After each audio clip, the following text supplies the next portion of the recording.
The Indian Ocean trade networks were far more than just a series of commercial routes. They were the world's first truly globalized system, functioning for over 2 millennia as a powerful force of connection.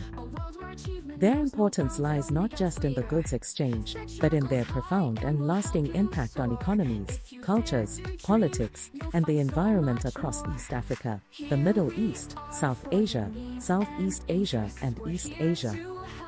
Unlike the Atlantic system, that would later be defined by colonialism and conquest, the Indian Ocean trade was characterized by a remarkable degree of cooperation, cultural exchange, and the use of monsoon winds as the primary engine of connection. 1.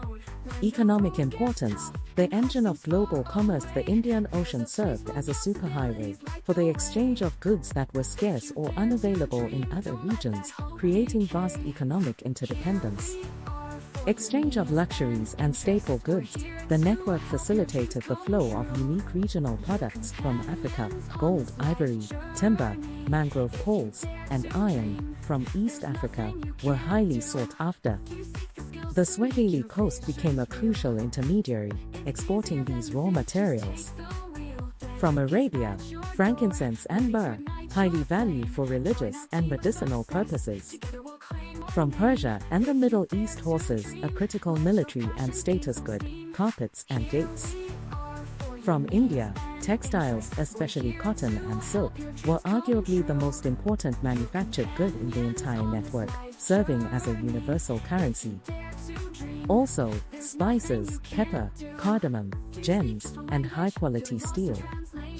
From Southeast Asia, the most prized spices, cloves, nutmeg, and mace, exclusively from the Maluku Islands, the Spice Islands.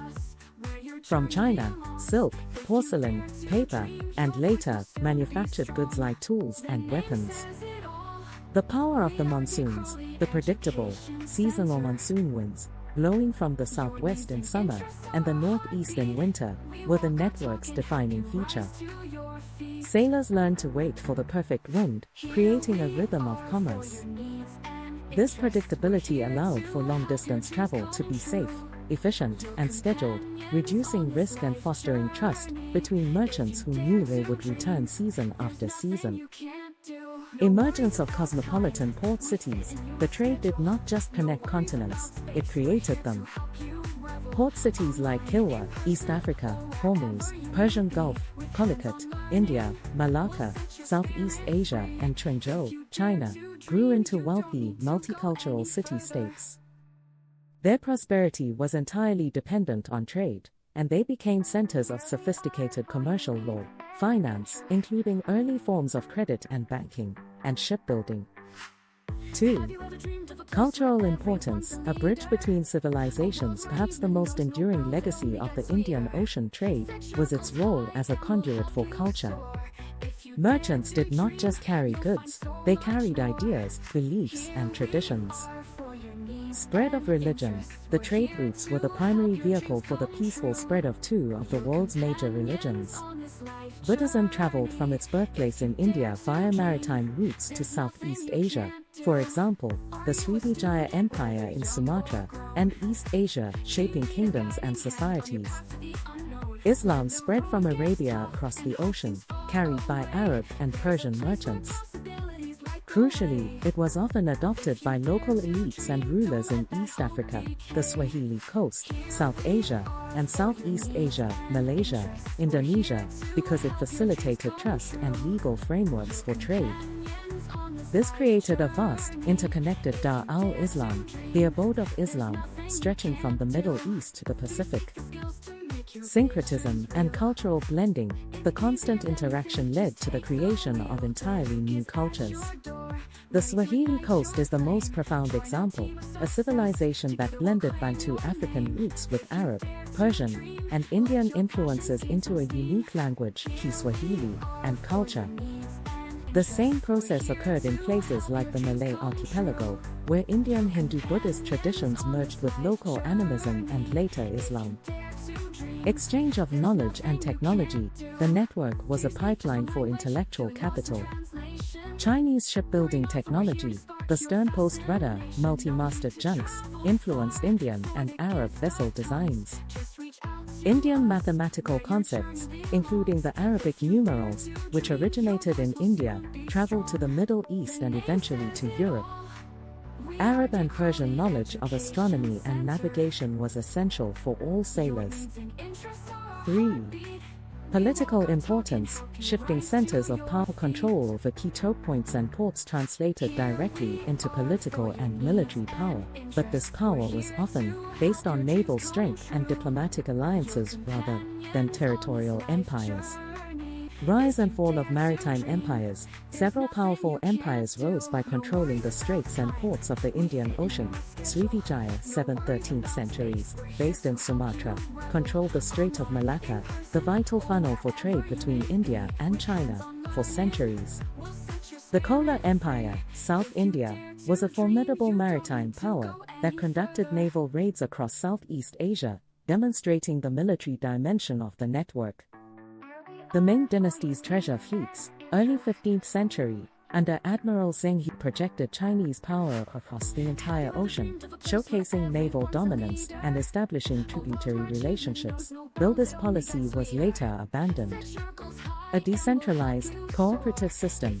Unlike the later European imperial model, the Indian Ocean world rarely saw one power attempt to monopolize the entire system. Political power was decentralized. Port cities often maintained autonomy by paying tribute or forming alliances with larger land-based empires, like the Mongols or the Ottomans, without being directly conquered. The system functioned through shared interests, a common commercial culture, and the rule of law respected by diverse merchants. 4. Environmental and technological importance. The Columbian Exchange of the ancient world. Long before 1492, the Indian Ocean network facilitated a massive biological and agricultural exchange. Southeast Asian crops like bananas, yams, and taro were introduced to Africa, transforming agriculture and enabling population growth. Mangoes, rice, and citrus fruits from India and Southeast Asia spread across the region. This exchange of foodstuffs reshaped diets and ecologies across 3 continents. Maritime technological innovation. The unique demands of the Indian Ocean, with its powerful monsoons, vast open waters, and coral reefs, spurred technological innovation. This included the development of the lateen sail, triangular sail, which allowed ships to sail more efficiently against the wind. Advanced astrolabes for celestial navigation. The construction of massive, ocean-going vessels like Chinese junks and Arab dhows, each representing centuries of accumulated shipbuilding knowledge. In short, the importance of the Indian Ocean trade networks lies in their role as the central nervous system of the Afro-Eurasian world for over 2,000 years. They were not merely a trade route, but a complex, resilient, and dynamic world system that created immense wealth and cosmopolitan urban centers, spread the world's major religions peacefully across vast distances, forged new cultures through the blending of traditions, facilitated a global exchange of knowledge, technology, and biological species long before the modern era. When European powers, the Portuguese, Dutch, and British, entered the Indian Ocean in the 16th century, they did not discover it. They entered a sophisticated, ancient, and highly organized system. Their ultimate success was not in creating this world, but in violently disrupting it, using superior naval firepower to try and impose a monopolistic, colonial model on a world that had long thrived on cooperation, negotiation, and the predictable rhythms of the monsoon winds.